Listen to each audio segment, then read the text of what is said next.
Olá meninas, eu decidi fazer esse vídeo com a tela virada para o celular para que vocês pudessem acompanhar, certo? Pelo material. Peço desculpas por não saber fazer a edição de vídeo, mas eu vou tentar filmar da maneira mais clara possível para que vocês possam acompanhar. Então, no material que eu enviei para vocês, eu falo no slide 2 que as enzimas, elas são proteínas. Toda enzima será sempre uma proteína, porém, nem toda proteína sempre será uma enzima. Lembram disso de quando a gente estuda biologia celular? Certo.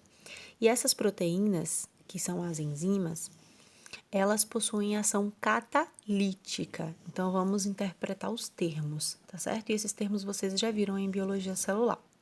Ou seja, quando ela tem ação catalítica, ela aumenta a velocidade dessas reações através da diminuição da energia de ativação, então sem serem alteradas ou consumidas durante esse processo.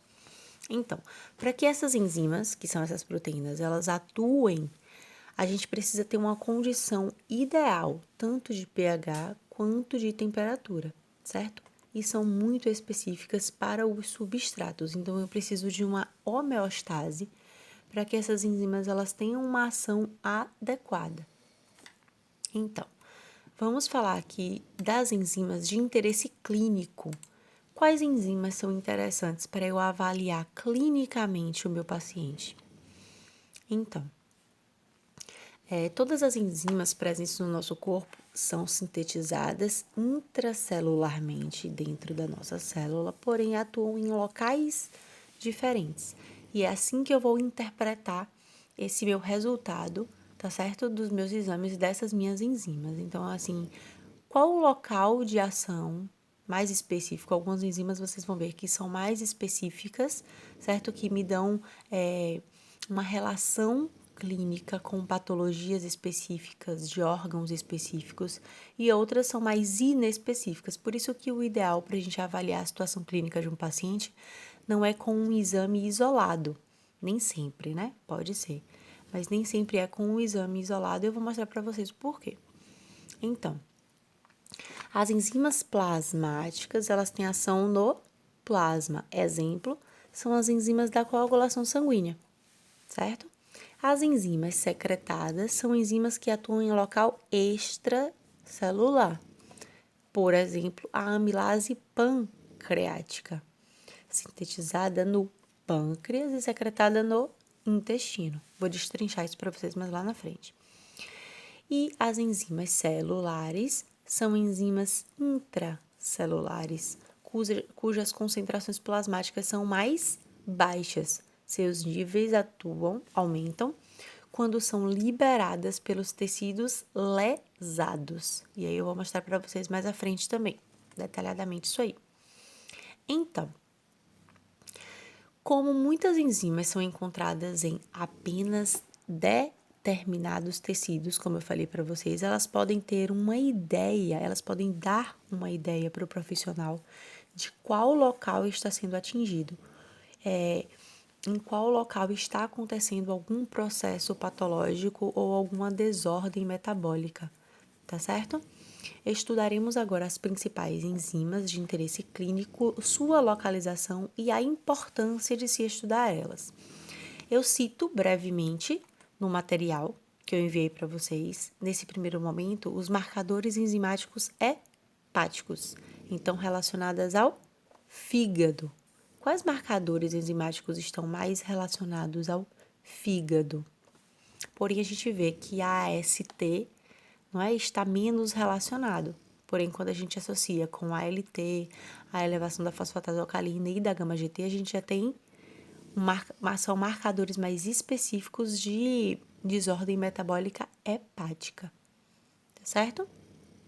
Então, esses marcadores enzimáticos são enzimas indicadoras de lise hepatocelular. Então, quebra dessa célula hepática, alguma lise nessas células do nosso fígado. E na fase aguda, a gente tem uma desordem maior na AST e já na fase crônica a gente tem uma desordem na AST e na LT. Eu vou mostrar isso para vocês no vídeo mais à frente. Coloquei esse link aqui para vocês acessarem esse material, que é uma cartilha, tá certo? Desse site aqui, tudo sobre o fígado.com.br. É um site muito legal, tanto que eu peguei 2 vídeos desse site de 2 médicos hepatologistas, tá bom? Então, aqui nesse material, vocês vão ver o que são ST e ALT. Aspartato aminotransferase e alanina aminotransferase são enzimas presentes nas células do fígado, como eu citei para vocês lá no slide, e que são liberadas no sangue em consequência de lesão hepática de naturezas diversas. Então, assim, eu não sei o porquê que está ocorrendo essas lesões hepáticas. Eu preciso investigar com outros exames. A elevação dessas enzimas é a anormalidade mais comumente encontrada em rotina de testes hepáticos, tornando-se, por isso, um marcador útil para o diagnóstico e monitoramento das doenças do fígado. Então, a elevação de AST e ALT sempre indica uma lesão hepática. Existem outras causas de aumento dessas enzimas, então vamos ler, tá certo? Não, pode ter algum outro motivo. A elevação da ST e ALT não são específicas de doenças hepáticas. A gente pode ter uma associação dessa elevação com algum outro processo patológico, tá certo? Quais as principais causas hepáticas do aumento? Existe uma relação entre os níveis de elevação da aminotransferase e gravidade da doença hepática? Quais os principais sintomas de elevação? Quais os principais sintomas? Como se deve proceder diante do achado de elevação da aminotransferase? Então, vamos fazer a leitura, tá certo? Desse material. E aí nós vamos falar também das enzimas indicadoras de colestase, que seria a gama-GT e fosfatase alcalina. Como eu falei para vocês, eu peguei o vídeo nessa parte aqui de 2 médicos e aqui de um biomédico. Os vídeos são excelentes, eu quero muito que vocês assistam. Eu vou até passar eles depois de explicar para vocês, tá certo? Pra gente ver juntas e comparar com o material, porque algumas colegas ficaram na dúvida, né? Quando assistiram o vídeo e quando leram o material, então eu vou mostrar para vocês que tem uma ligação completamente direta. Então, voltei sem querer. Então, quem seria esse TGO, ou aspartato aminotransferase? Essa é uma sigla mais antiga e essa é a sigla mais atual. Hoje a gente ouve falar mais, né, AST. Porém, alguns médicos ou profissionais de saúde que estão há mais tempo no mercado costumam falar TGO e TGP, que seria a LT. Então, a aspartato aminotransferase, ou AST, antigamente denominada transaminase oxaloacética, pode ser encontrada no coração, fígado, músculo esquelético e hemácias. Então, ela é tão específica para o fígado? Não. Porém, né, podem ser encontradas, por quê? Porque pode ser encontrada no citoplasma e nas mitocôndrias. Por isso, seus valores elevados podem estar relacionados com uma lesão celular mais profunda. Então, elas encontram-se aumentada no infarto agudo do miocárdio, hepatites alcoólicas, metástases hepáticas, certo? Então, são doenças mais graves e mais profundas. Coloquei um vídeo nesse link aqui, como eu falei para vocês, do biomédico.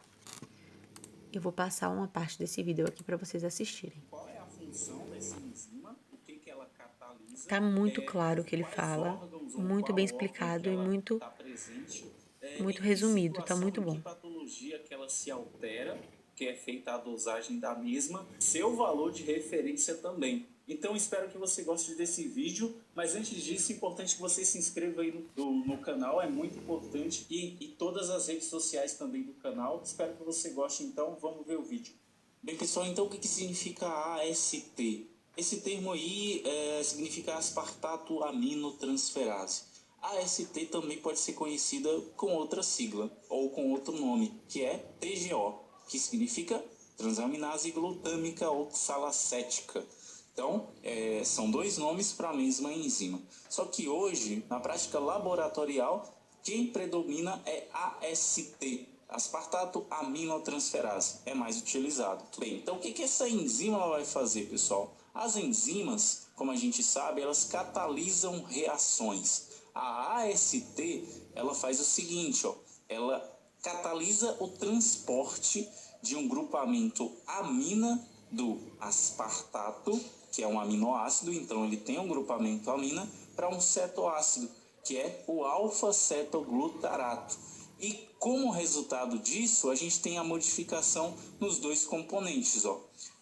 A AST, então, vai pegar esse grupamento amina, por isso que é aminotransferase, ela vai transferir o grupamento amina do aspartato para o alfa-cetoglutarato. Perceba o seguinte, quando o grupamento amina saiu aqui do aspartato, o fragmento restante se chama agora oxaloacetato, certo? E da mesma forma, pessoal, quando há adição do grupamento amina aqui no alfa-cetoglutarato, ele vai se tornar o ácido glutâmico, tudo bem? Então é isso que ela faz. Pelo próprio nome a gente já percebe, aminotransferase transporta o grupamento amina. Só que essa enzima ela também pode trabalhar nesse sentido contrário. Ou seja, ela também pode pegar aqui, ó, o grupamento amina do ácido glutâmico e transferir ele para o oxaloacetato. A gente tem a formação aí do aspartato mais alfa-cetoglutarato, tudo bem? Então, nos dois sentidos, a AST pode trabalhar. A AST, pessoal, ela está presente em alguns órgãos do nosso corpo, em órgãos que possuem alta atividade metabólica, como o próprio cérebro, músculo esquelético, o fígado e o coração. E apenas uma pequena quantidade dessa enzima ela vai parar lá na corrente sanguínea. A sua normalidade aí varia de 5 a 40 unidades, porque é assim a medida dela, por litro de soro. E quando a gente tem uma alteração nessa enzima, normalmente ela chega a se elevar mais de 10 vezes do seu valor de referência. A AST, o interessante dela é que ela está presente aqui em dois locais da célula, que é o citoplasma e também nas mitocôndrias. Por isso que a AST ela é muito importante para indicar um dano que é mais severo, já que conseguiu atingir o nível mitocondrial de destruição. Ela está associada a várias patologias. Talvez a principal delas seja aqui as hepatites virais, onde ela se eleva por um tempo mais prolongado, certo? Ela demora de voltar aos valores normais. Isso também pode ter sua elevação aí na metástase hepática, ou seja, quando a gente tem aí a presença de alguns cânceres que se originaram em outros órgãos, em outros tecidos e acabaram se espalhando até chegar aí fígado. Também nas hepatites alcoólicas, a gente sabe que também o consumo de álcool ele pode ocasionar uma hepatite e, portanto, também o dano celular. Também a gente pode ter essa elevação na necrose, ou seja, destruição celular da mesma forma, por medicamentos, que é chamada de necrose medicamentosa, e também em uma isquemia. No caso do coração, pessoal, a TGO ou a AST também se eleva aí no infarto agudo do miocárdio.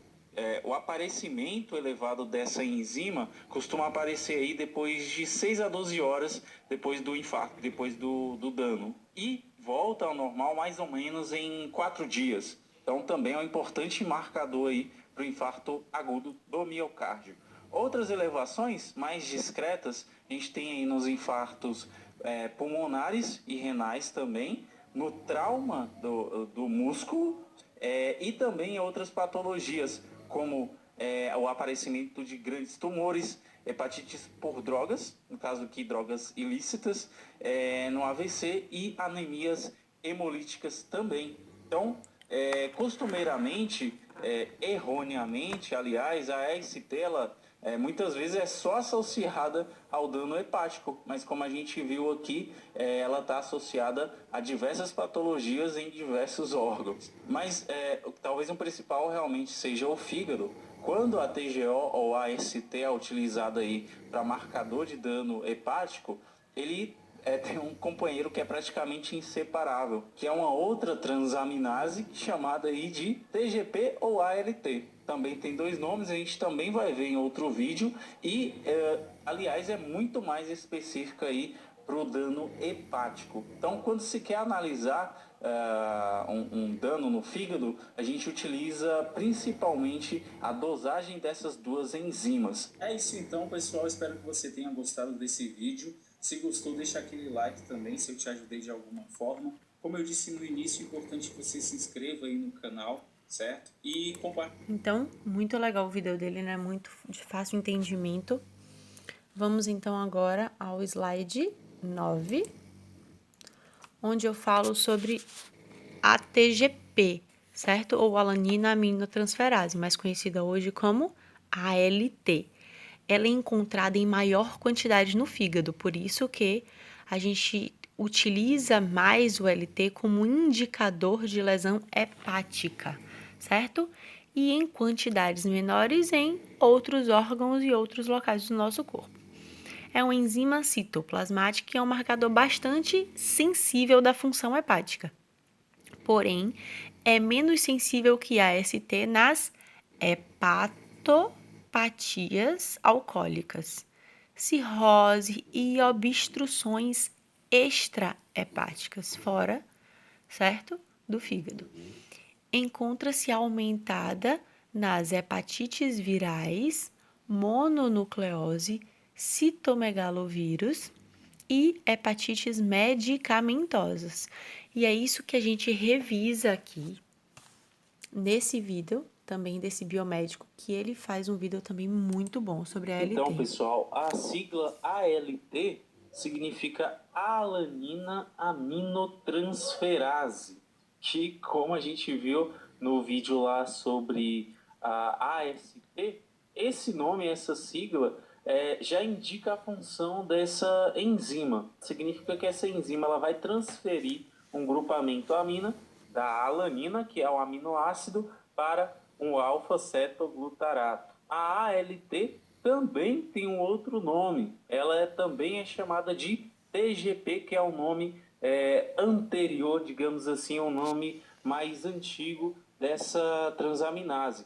TGP significa transaminase glutâmico-pirúvica, que é exatamente o resultado dessa transferência do grupamento amina da alanina para o alfa-cetoglutarato. Mas para não ficar só nas minhas palavras, vamos ver como é que isso acontece. Ó, a gente tem aqui o aminoácido, a alanina, e o aminoácido a gente sabe que possui o grupamento amina, e o alfa-cetoglutarato. Então o que a ALT vai fazer? Ela vai pegar esse grupamento amina, certo? E transferir para o alfa-cetoglutarato.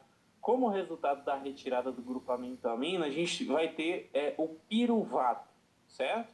E com a adição a alfa-cetoglutarato, a gente já viu isso aqui, vai dar origem aí ao ácido glutâmico ou glutamato. Só que a gente também viu, pessoal, que essas enzimas elas trabalham no sentido contrário ou sentido oposto. Ela também pode pegar aqui esse grupamento amina e do ácido glutâmico e transferir ele para o piruvato, que originou novamente o alfa-cetoglutarato, e a adição aqui no piruvato vai dar origem novamente à alanina. Então, nos dois sentidos, como a gente já bem sabe que essas transaminases, a ALT e a AST trabalham nos dois sentidos, tudo bem? Assim como a AST, pessoal, a ALT ou TGP, ela também está presente em vários órgãos do nosso corpo, como o cérebro, coração, o músculo, o rim e o fígado.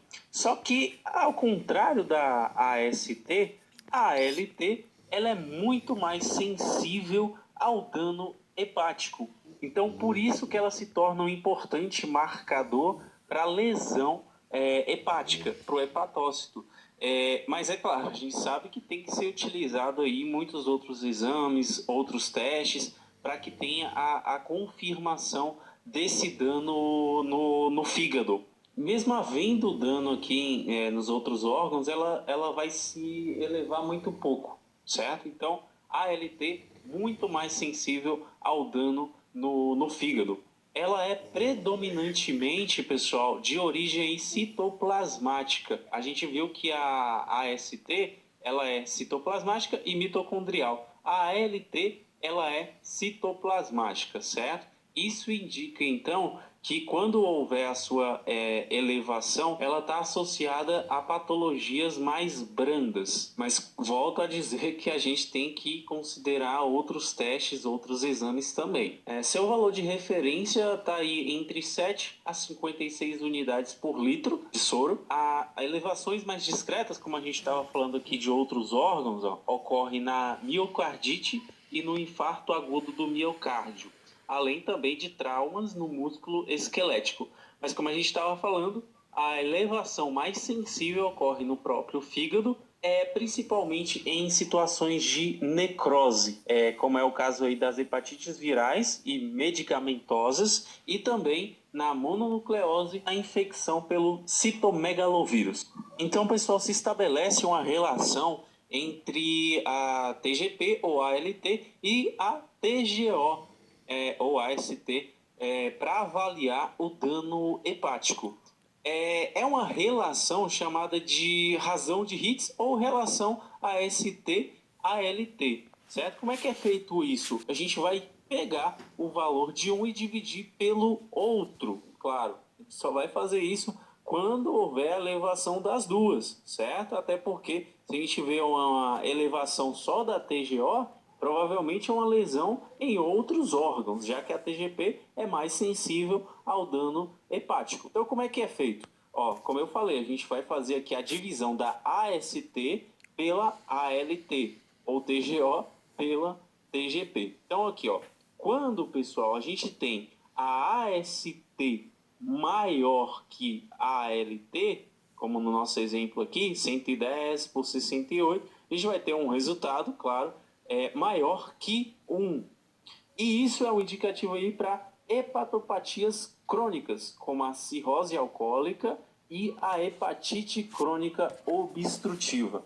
Ao contrário, quando a gente tem a ALT maior que a ST, 788 para 385, na divisão a gente vai ter um valor menor do que 1, no nosso caso aqui 0,5. E isso é um indicativo para as hepatites agudas, período inicial da infecção. Existem casos, pessoal, que essas transaminases podem se elevar 1.000, 10.000 vezes do seu valor de referência. Nosso exemplo aqui talvez não tenha destoado tanto, mas como eu falei, pode se elevar aí muito mais. Um caso especial onde a TGO ela se eleva até 4 vezes mais que a TGP pode ocorrer na doença de Wilson, onde esse valor aqui, como eu falei, pode ficar superior a 4. A doença de Wilson é uma doença genética que ocasiona aí o acúmulo de cobre no nosso corpo e, como consequência, o fígado ele sofre uma lesão muito severa, tá, pessoal? Então, como a gente já falou antes, a AST e a ALT são importantes marcadores de lesão, não só do fígado, como a gente viu, mas principalmente para ele. Valeu então, pessoal, por ter visto o vídeo até o final. Espero que você tenha... Perfeita a explicação dele, né? Perfeita e simples, de fácil entendimento. Então, agora nós vamos falar sobre a fosfatase alcalina, que é uma enzima que pode ser encontrada também em diversos locais do nosso corpo, que seriam ossos, placenta, trato intestinal e fígado. Na prática clínica, ela é muito utilizada na investigação de doenças hepatobiliares, que eu vou mostrar para vocês perfeitamente, como eu falei para vocês. Eu separei 2 vídeos sobre a AST e a ALT desse biomédico, que eu achei super claros os vídeos. Mas também, além de estar elevado ou alterado, né, na investigação de 2 doenças ou hepatobiliares, de tipos de doenças, hepatobiliares e ósseas, a gente também pode encontrar alteração nesses níveis em processos gestacionais e na adolescência. Então, o vídeo que eu separei sobre a elevação da fosfatase alcalina foi desse médico, Fábio. Muito bom e muito claro. Ele explica de uma maneira muito clara, certo? Vou reproduzir para vocês. Meu nome é Fábio Passi, eu sou hepatologista em Juiz de Fora e nos próximos minutos vamos tentar discutir um pouquinho a respeito da fosfatase alcalina. A fosfatase alcalina é uma enzima que está presente em diferentes tecidos do corpo humano e ela pode ser classificada em pelo menos 4 subtipos principais de acordo com a sua localização preferencial, estando presente no fígado, no osso, na placenta e no intestino. Embora já conhecida por nós há muito tempo, a sua função ainda não se encontra plenamente estabelecida. Nesses próximos minutos, a gente vai tentar discutir a importância da fosfatase alcalina na investigação e o seu significado nas principais doenças do fígado. Primeiramente, é importante colocar que a fosfatase alcalina é uma das enzimas, é um dos testes laboratoriais que usamos na prática clínica para a investigação das principais doenças do fígado. Um dos possíveis indícios de que há algum problema relacionado ao fígado ou às vias biliares é o aumento da fosfatase alcalina. Para tornar claro para vocês, as vias biliares nada mais são do que uma rede de pequenos canais, de pequenos ductos que drenam a bile desde o fígado até o intestino. Quando há uma dificuldade, um impedimento desse fluxo da bile desde o fígado até o seu escoamento no intestino, dizemos que há colestase ou estase da bile. Mas é importante dizer também que um aumento isolado da fosfatase alcalina nem sempre representa uma doença no fígado. Por exemplo, doenças ósseas, crianças em fase de crescimento, estado gestacional, podem ocasionar um aumento isolado da fosfatase alcalina sem representar qualquer anormalidade hepática. Isto ocorre porque, como eu disse anteriormente, a fosfatase alcalina ela não está presente exclusivamente no fígado, estando presente em outros tecidos, como já dito anteriormente. Por isso, na prática, para a investigação das principais doenças do fígado e uma sinalização de que aquela fosfatase alcalina está representando alguma anormalidade no fígado, a gente sempre leva em consideração uma outra enzima que chamamos de γ-GT.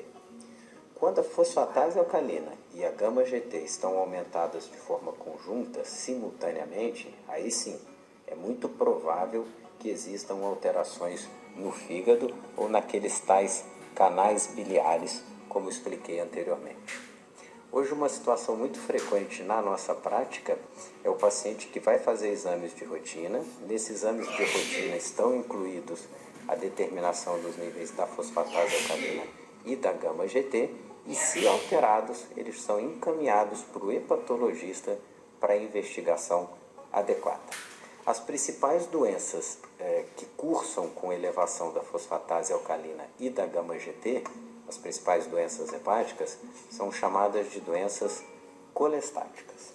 Antes de falar propriamente das doenças colestáticas do fígado, cabe dizer aqui também que a fosfatase alcalina e a γ-GT também se elevam quando há obstruções, impedimento do fluxo da bile por aquela rede de canais biliares ocasionada, por exemplo, por tumores que comprimem essa rede ou por cálculos que obstruem, impedem o fluxo da bile.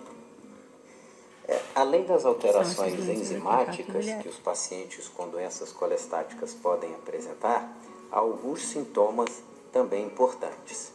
Por exemplo, o surgimento da fadiga, o surgimento da icterícia, que é a coloração amarelada do branco dos olhos, as fezes mais brancas e uma coceira por todo o corpo.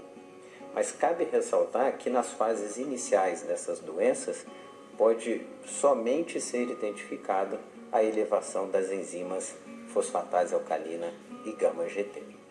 Bom, Espero que vocês tenham entendido um pouquinho da importância da fosfatase. Muito legal o vídeo dele, né? Também gostei muito. Ele reforça aquilo que eu coloquei no slide e complementa, né? Falando sobre os sintomas. Então, no slide 11, a gente fala sobre o gama-GT, né? Que ele já deu uma introduzida básica. A gama-glutamiltransferase está presente no fígado, pâncreas, intestino e rins, assim como a fosfatase alcalina está em vários órgãos também.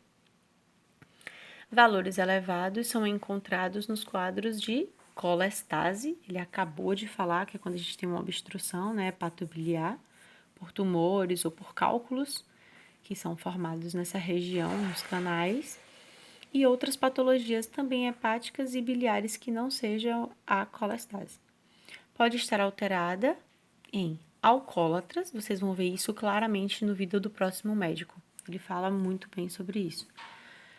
Pode estar alteradas em alcoólatras, na obesidade e no uso de medicamentos como analgésicos, convulsivantes, contraceptivos orais, antibióticos. Então, vamos ver o vídeo desse outro médico aqui que também é curtinho. Meu nome é José Imar Filho, eu sou médico hepatologista, especialista em doenças do fígado e vamos conversar sobre a elevação da gama-GT. A gama-GT é uma enzima hepática que muito frequentemente tem sido observada sua elevação em pacientes assintomáticos por fazer check-ups, como por exemplo, check-up cardiovascular, vários desses pacientes têm colesterol e glicerídeo elevado, no acompanhamento de pacientes diabéticos, outra condição muito frequentemente associada à elevação da gama-GT, em pacientes que são obesos, que apresentam sobrepeso, um aumento de gordura, principalmente de gordura visceral, e também pacientes etilistas, pacientes que consomem álcool, mesmo que não sejam alcoólatras e não consumam grande quantidade de álcool, mas o consumem de forma frequente, de forma continuada, de forma regular. Além dessas condições metabólicas e desses hábitos de consumo de álcool já descrito, uma outra causa frequente da elevação da gama-GT é o uso de determinadas medicações, principalmente medicações que levam à indução da atividade metabólica do fígado, como por exemplo alguns anticonvulsivantes, alguns antidepressivos e alguns antibióticos. Quando do encontro de um paciente com gama-GT elevada isoladamente, é importante procurar o seu médico patologista, pois ele saberá como diferenciar uma condição benigna, a gama-GT isolada, não traduzindo lesão hepática, de uma elevação que pode estar associada a uma outra doença subjacente. Por exemplo, o encontro da gama-GT elevada em associação com outra taxa hepática, a fosfatase alcalina, também elevada, traduz o que a gente denomina de colestase, dificuldade de drenagem da bile produzida no fígado até a sua chegada no intestino, sugerindo que pode haver, por exemplo, um componente obstrutivo, que pode se dever a um quadro benigno, como por exemplo um cálculo nas vias biliares, ou até mesmo um quadro maligno, um quadro de alteração que possa estar traduzindo uma tumoração, uma lesão maligna, uma lesão neoplásica presente na cabeça do pâncreas ou mesmo na papila duodenal. Daí, quando encontrar uma elevação da gama-GT isolada, uma elevação da fosfatase alcalina e da gama-GT, não deixe de conversar com seu médico patologista. Ele saberá lhe orientar e diferenciar um quadro de menor impacto, de menor risco para a sua saúde, de um quadro que precisa de uma investigação, de um tratamento e de uma resolução mais imediata. O seu patologista está sempre à sua disposição para ajudar. Aí, tudo sobre o fígado.com.br, muito bom esse site, muito legal. Então, espero que eu possa ter ajudado vocês, tá certo? Com essa parte dos marcadores enzimáticos hepáticos, né? Marcadores enzimáticos hepáticos. Agora veremos os marcadores enzimáticos cardíacos. Eu vou precisar gravar um outro vídeo, porque ele pode ficar muito longo se eu falar sobre todos os marcadores enzimáticos em um vídeo só, tá certo?